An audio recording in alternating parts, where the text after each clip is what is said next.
আমাদেরকে একটা ভালো পরিবেশে ভালো অবস্থায় আমাদেরকে ঈদের জামাত মহামান্য রাষ্ট্রপতি এবং প্রধানমন্ত্রীর সাথে একসাথে পড়ার সৌভাগ্য দিয়েছে, সেটার জন্য আলহামদুলিল্লাহ জানাই। এবং বাকি দিনটা যেন এইভাবে যায়, কোরবানিগুলো যেন ঠিকমতো হয় এবং কোরবানির বর্জ্যগুলো যাতে আমরা ঠিকমতো অপসারণ করতে পারি এবং কোথাও যাতে কোনো ড্রেনের মধ্যে আমরা কোরবানির বর্জ্য না ফেলি। ঢাকা নগরবাসীকে আবার ঈদ মুবারক।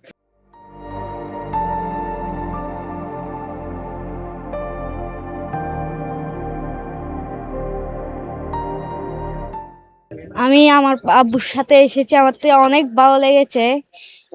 প্রধানমন্ত্রীর সাথে নামাজ পড়তে পেরেছি আর হাত মিলাতে পেরেছি, এটার জন্য আমি অনেক খুশি। প্রধানমন্ত্রী কিছু বলেছে তোমাকে দেখে? বলেছে ঈদ মুবারক, ভালো আছো।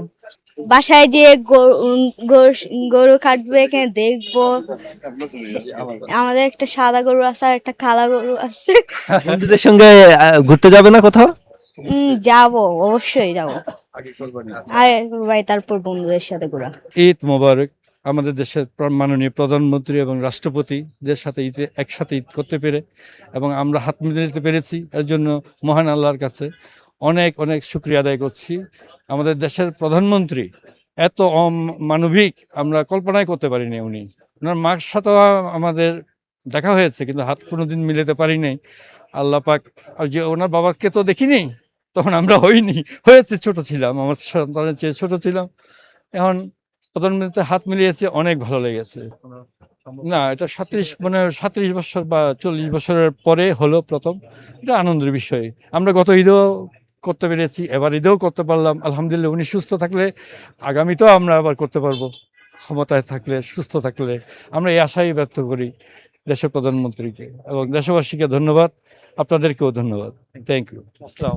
নামাজ শেষ করলেন, এখন বাসা থেকে কোরবানি দিবেন কি? আলহামদুলিল্লাহ, বাসায় যে আমি কোরবানি দেব না, আমি এখন আজিমপুর যাব কবরস্থানে। ওখানে আমার বাবার কবর আছে, ওখানে বাবার কবর জিয়ারত করব। জিয়ারত করার পর তারপর আমি বাসায় যাব। কেমন লেগেছে? আলহামদুলিল্লাহ, আমার এই অনেক বয়স, যাই হোক, তবে এত সুন্দরভাবে একজন প্রধানমন্ত্রী একটা মানুষের সাথে মিশতে পারে, এটাই তার প্রমাণ। জিয়াউর রহমান, উনি তারেক রহমান, উনি যেভাবে আমাদের সাথে করমর্দন করছেন, আমার সাথে 2বার করমর্দন করছেন, ওনাকে বোঝাই যায়নি যে উনি একজন প্রধানমন্ত্রী। সাধারণভাবেই আমাদের সাথে মিশছে। তো আমাদের উগ্রতার জন্য, আমাদের উগ্রভাবের জন্য উনি একটু অনিরাপদ বোধ করছিলেন আর কি। এটাই আমার দেখার বিষয়। বিসমিল্লাহির রহমানির রহিম।